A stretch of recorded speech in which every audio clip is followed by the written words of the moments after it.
আসসালামু আলাইকুম। তো একটা বিষয় হচ্ছে, দেখেন এই যে পুঁইশাক গাছ, পুঁইশাকের আগা বড় হয় না কেন? পুঁইশাকের আগা কিভাবে বড় হবে? এই যে দেখতেছেন এই মাকড়সার জালগুলা, দেখেন এই যে দেখেন গাছ থেকে দেখছেন কিভাবে পানি পড়তেছে। আর এই যে দেখেন সূর্য দেখা যাচ্ছে না। আজকে চৈত্র মাসের 4-5 তারিখ হয়ে গেছে, মার্চ মাসের প্রায় 23 তারিখ, 23-24 তারিখ, না চৈত্র মাসে আরও বেশি।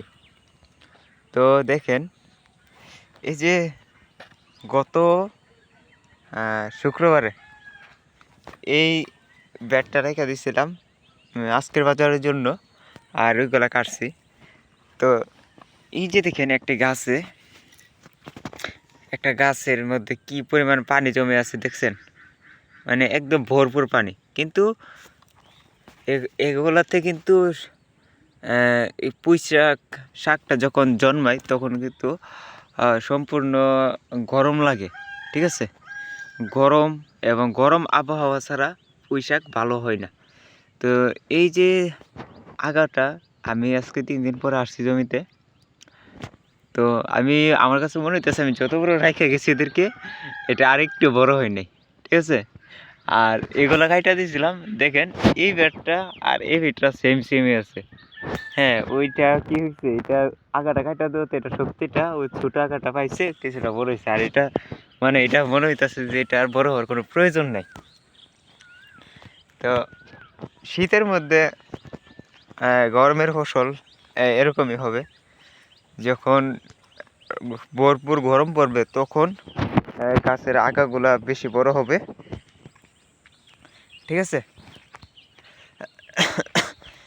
আর শীতের মধ্যে এভাবে আর একটা জিনিস, এই যে করলা ফলন আসতেছে না।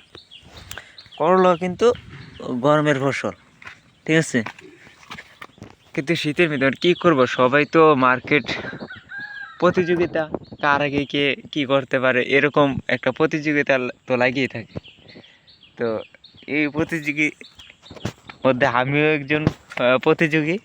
সেই প্রতিযোগিতার মধ্যে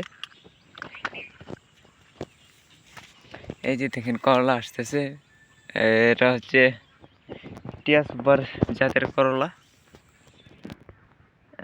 গিটে গিটে করা আসতেছে, কিন্তু মাছি পোকার আক্রমণে নাজেহাল অবস্থা।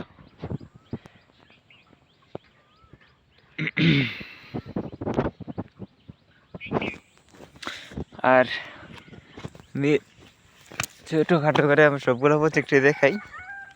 এগুলো হচ্ছে ভেন্ডি, বেশি আগাম ভেন্ডি লাগালে যা হয় আর কি। আমি এটা লাগাইছিলাম মূলত টেস্ট করার জন্য, এই করলাটাও টেস্ট করার জন্য, কারণ করলা আমি কখনোই চাষ করি নাই, ঠিক আছে? সত্যি কথা, এই করলা সবসময় চাষ করি নাই। তো এবার করছি টেস্ট, শুধুমাত্র এই প্রথম চিন্তা ছিল একটা বেড করবো, তখন বলি যে এই একটা বেডের জন্য যেই খরচ, দুইটার জন্য এই খরচই। তো প্রথমে এইগুলো প্রথম ছাড়া কিনে আনা, আর ওইগুলো আমি নিজে চারা করছি সুপার শমি, আরে সরি সুপার শমি না, টিয়া সুপার, ওইটাও টিয়া সুপার। এটাকে বলে দিচ্ছি টিয়া সুপার কি জানি না। তো এই আর কি, দেখা যাক কেমন ফলন আসে, কেমন লাভ লস। যেহেতু আমরা বাণিজ্যিকভাবে কৃষি করতে চাই, আমরা লাভটাই আগে দেখতে হবে, তাছাড়া কৃষি করে আমাদের পোষাবে না।